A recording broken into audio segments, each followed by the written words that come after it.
लागलं की मस्त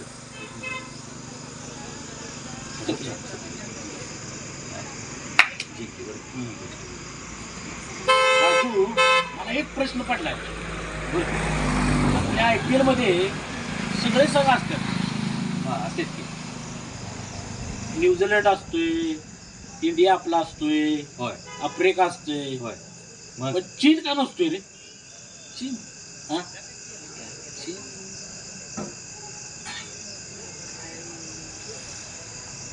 नाही बाबा, मला काय आठवत नाही बाबा.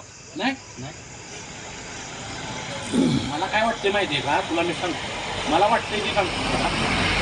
वाटतंय की आपल्या देशात असं ठरवलं असेल की त्यांच्या देशातली बुटकी आणि नक्की आहे ती आणि सगळी एकसारखीच दिसते. त्यामुळे बहुतेक आपल्या देशात त्यांना नको म्हणले असते.